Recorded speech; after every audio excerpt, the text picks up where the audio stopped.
வணக்கம் மாணவர்களே, 10ஆம் வகுப்பு கணிதம் இயல் 1 உறவுகளும் சார்புகளும் பயிற்சி 1.4ல் 9வது கணக்கு பாருங்கள். எஃப் என்ற சார்பானது எஃப் ஆஃப் எக்ஸ் சமம் எக்ஸ் ப்ளஸ் 2 2 எக்ஸ் மைனஸ் 1ன்னு கொடுத்துருக்காங்க. 3 சார்புகள் கொடுத்துருக்காங்க. 3 சார்புகள் எப்பப்போ பயன்படுத்துன்னு பக்கத்தில் கண்டிஷன்ஸ் கொடுத்துருக்காங்க. என வரையறுக்கப்பட்டால் கீழே எத்தனை பிரிவுகள் கொடுத்துருக்காங்க? 4 பிரிவுகள் கொடுத்துருக்கு. இந்த 4 பிரிவுகளுக்கு நம்ம என்ன செய்யணும்? மதிப்புகளை கண்டுபிடிக்கணும். முதல்ல என்ன செய்யலாம்? எஃப் ஆஃப் எக்ஸ் எடுத்து எழுதிக்கலாம். இப்போ எக்ஸ் ப்ளஸ் 2ங்கிற சார்பு எப்போ பயன்படுத்தணும்? எக்ஸு கிரேட்டர் தென் 1, எக்ஸின் மதிப்புகள் 1ஐ விட அதிகமாக இருக்கும் பொழுது எக்ஸ் ப்ளஸ் 2ஐ பயன்படுத்தணும். 1ஐ விட எண் கோடு பாருங்கள். 1ஐ விட அதிகமான மதிப்பு என்ன? 2, 3, 4 எக்ஸட்ரா. 1ஐ விட அதிகமான மதிப்புகள் இருக்கும் பொழுது எக்ஸுக்கு 1ஐ விட அதிகமான மதிப்புகள் இருக்கும் பொழுது இந்த எக்ஸ் ப்ளஸ் 2ங்கிற சார்பை பயன்படுத்தணும். அடுத்து இந்த 2ங்கிற சார்பு எப்போ பயன்படுத்தணும்? எஃப் ஆஃப் எக்ஸு சமம் 2ங்கிற சார்பு எப்போ பயன்படுத்தணும்னா -1 less than or equal to X less than or equal to 1. -1க்கும் 1க்கு நடுவில் என்ன இருக்குது பாருங்கள். -1க்கும் 1க்கு நடுவில் என்ன இருக்குது? 0 இருக்கா? ரைட். -1க்கு சமம் போட்டிருக்கா? அப்போ என்ன செய்யணும்? -1 எடுத்து எழுதிக்கணும். 1க்கு சமம் போட்டிருக்கா? அப்போ என்ன செய்யணும்? 1 எடுத்து எழுதிக்கணும். எஃப் ஆஃப் எக்ஸு சமம் 2ங்கிற சார்பை எப்போ பயன்படுத்தணும் அப்படின்னா எக்ஸின் மதிப்பு -1 இருக்கும்போது பயன்படுத்தலாம், 0வாக இருக்கும்போது பயன்படுத்தலாம், 1 இருக்கும்போது பயன்படுத்தலாம். அடுத்து பாருங்கள், எஃப் ஆஃப் எக்ஸு சமம் எக்ஸ் மைனஸ் 1ங்கிற சார்பு எப்போ பயன்படுத்தணும் அப்படின்னா -3 less than or equal to X less than or equal to -1. எக்ஸின் மதிப்பு -3க்கும் -1க்கும் நடுவில் இருக்கும்போது இடையில் உள்ள மதிப்புகளுக்கு பயன்படுத்தணும். பாருங்கள், எக்ஸின் மதிப்பு என்ன இருக்கும்? -3க்கும் -1க்கும் இடையில் உள்ள மதிப்பு. இடையில் என்ன இருக்குது? -2 இருக்கா? -2 இருக்குது. கணக்கில் பாருங்கள், -1.5 இருக்கா? -1.5 எங்கே இருக்குது? -1க்கும் -2க்கும் நடுவில் -1.5 இருக்குது. இந்த -1.5 எங்கே தான் இருக்குது? -1க்கும் -3க்கும் நடுவில் தான் இருக்குது. அப்போ நம்ம என்ன செய்யணும்னா -1.5 வந்தாலும் -1.5 -2 இதுக்கு எல்லாத்துக்குமே எந்த சார்பு தான் பயன்படுத்தணும்? எக்ஸ் மைனஸ் 1ங்கிற சார்பு தான் பயன்படுத்தணும். புரிஞ்சுதா? இப்போ கணக்கு போயிடலாமா? பாருங்கள், முதல் பிரிவு பாருங்கள். முதல் பிரிவு என்ன கொடுத்துருக்கு? எஃப் ஆஃப் 3 கொடுத்துருக்கு. முதல் பிரிவு எஃப் ஆஃப் 3ன்னு கொடுத்துருக்கு. இப்போ எந்த எஃப் ஆஃப் எக்ஸை பயன்படுத்துறது? பாருங்கள், எந்த எஃப் ஆஃப் எக்ஸை பயன்படுத்துகிறோம்? 3ன்னா 3 எண்ணில் எந்த எஃப் ஆஃப் எக்ஸை பயன்படுத்தணும்? எக்ஸ் ப்ளஸ் 2ங்கிற எஃப் ஆஃப் எக்ஸை பயன்படுத்தணும். அப்போ எக்ஸுங்கிற இடத்துல என்ன எழுதிக்கணும்? 3ன்னு எழுதிக்கணும். எக்ஸுங்கிற இடத்துல 3ன்னு எழுதிக்கணும். இப்போ 3 கூட்டல் 2 என்ன வரும்? 5. இப்போ எஃப் ஆஃப் 3ஓட மதிப்பை கண்டுபிடிச்சாச்சு.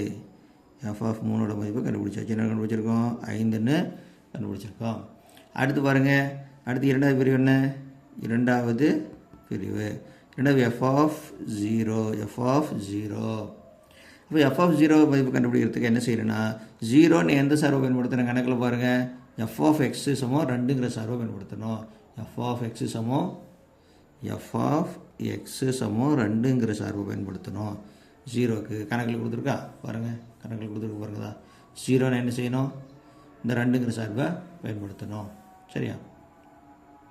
அப்போ என்ன செய்யணும்? எக்ஸுங்கிற இடத்துல என்ன எழுதிக்கணும்? எக்ஸுங்கிற இடத்துல 0 எழுதிக்கணும். இங்கே எக்ஸ் இருக்கா? இல்லை, 2 மட்டும் தான் இருக்குது. 2 எடுத்து எழுதிக்கலாம். எக்ஸ் இருந்தால் எக்ஸுக்கு பதிலாக 0ன்னு பிரதியிடணும். சரியா? அடுத்து எத்தனை சார்பு? மூன்றாவது சார்புக்கு மதிப்பு கண்டுபிடிக்கணும். பாருங்கள், 3வது சார்பு என்ன கொடுத்துருக்கு? எடுத்து எழுதிக்கிட்டேன் நான். என்ன கொடுத்துருக்குன்னா 3வது கணக்கில் என்ன கொடுத்துருக்கு?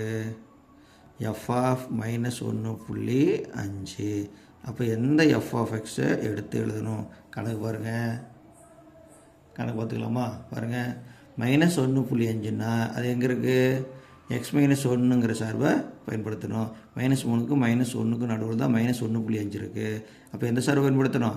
எக்ஸ் மைனஸ் 1ங்கிற சார்பை பயன்படுத்தணும். எக்ஸ் மைனஸ் 1 என்ற சார்பை தான் நம்ம என்ன செய்யணும்? பயன்படுத்தணும். X minus 1. அப்போ எக்ஸுங்கிற இடத்துல நம்ம என்ன பிரதியிடணும்? -1.5 பிரதியிடணும். எக்ஸுங்கிற இடத்துலலாம் -1.5 பிரதியிடணும். பாருங்கள் குறிகள் ஒன்று போல இருந்தால் கூட்டலாமா? கூட்டினா என்ன வரும்? -2.5 வருமா?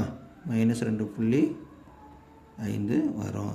இப்போது எஃப் ஆஃப் -1.5 விட என்ன வந்திருக்கு? -2.5ன்னு விட வந்திருக்கு. அடுத்த எத்தனாவது பிரிவு? 4வது பிரிவு. அடுத்து 4வது பிரிவு. 4வது பிரிவில் என்ன கொடுத்துருக்கு பாருங்கள். எஃப் ஆஃப் 2 கூட்டல் எஃப் ஆஃப் -2 அப்படின்னு கொடுத்துருக்கு. இப்போ முதல்ல என்ன செய்யலாம்? இல்லை எஃப் ஆஃப் 2 கண்டுபிடிச்சிடலாமா? எஃப் ஆஃப் 2ங்கிற சார்பை கண்டுபிடிக்கலாமா? கண்டுபிடிக்கலாம். அப்போ எந்த எஃப் ஆஃப் எக்ஸை பயன்படுத்தணும், எந்த எஃப் ஆஃப் எக்ஸை பயன்படுத்தணும்னு பாருங்கள். 2ன்னா எந்த எஃப் ஆஃப் எக்ஸ் பயன்படுத்தணும்? இப்போ கணக்கில் பாருங்கள். இது எக்ஸ் ப்ளஸ் 2ங்கிற சார்பை பயன்படுத்தணுமா? எக்ஸ் ப்ளஸ் 2ங்கிற சார்பை பயன்படுத்தணும். எக்ஸ் ப்ளஸ் 2ங்கிற சார்பை பயன்படுத்தணும். X plus 2. அப்போ எக்ஸுங்கிற இடத்துல என்ன பிரதிக்கிட்டுக்கணும்? 2ன்னு பிரதிக்கிட்டுக்கணும். அவ்வளோதான். எக்ஸுங்கிற இடத்துல 2ன்னு பிரதிக்கிட்டுக்கணும். கூட்டினா எவ்வளோ வரும்? 4. இது என்னது? எஃப் ஆஃப் 2 கண்டுபிடிச்சிட்டோம். எஃப் ஆஃப் 2 கண்டுபிடிச்சாச்சா? கண்டுபிடிச்சாச்சு. அடுத்து என்ன செய்யணும்?